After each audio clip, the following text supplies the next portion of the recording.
नका, जनतेला सगळं व्यवस्थित चालू आहे. काय चालू आहे? काय चला रस्त्यावर मी दाखवतो तुम्हाला. दालन द्या, दालन द्या, दालन द्या.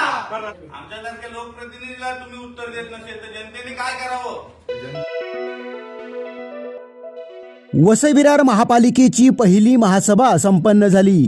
या पहिल्या महासभेच्या अगोदर भारतीय जनता पक्षाच्या नगरसेवकांनी पक्षाच्या नगरसेवकांसाठी महापालिकेत केबिन तयार न केल्याने आंदोलन केले. आम्हाला पक्षाचे नगरसेवक म्हणून बसायला प्रशासनाने स्वतंत्र केबिन का केली नाही असा सवाल करीत महापालिका आयुक्त मनोजकुमार सूर्यवंशी यांच्या दालनासमोर ठिय्या आंदोलन केले. आम्ही 44 नगरसेवक असून पक्षातील नगरसेवकांसाठी स्वतंत्र केबिन किंवा कार्यालयाची सोय करण्यात आलेली नाही.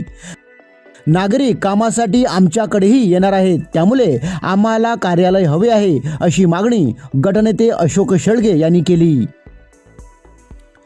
वसई विरार महापालिकेच्या शुक्रवारी झालेल्या पहिल्या महासभेत स्थायी समितीच्या 16 सदस्यांची निवड करण्यात आली.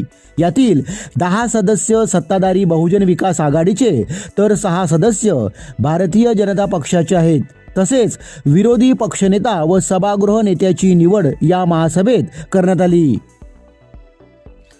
स्थायी समिती सदस्य म्हणून बहुजन विकास आघाडीमधून प्रवीण शेट्टी, नरेंद्र पाटील, लॉरेल डायस, पंकज पाटील, रंजना थालेकर, प्रफुल्ल पाटील, चंद्रशेखर धुरी, सुनील आचोळकर, स्वप्नील कवळी, आलमगीर डायर या 10 जणांची निवड करण्यात आली.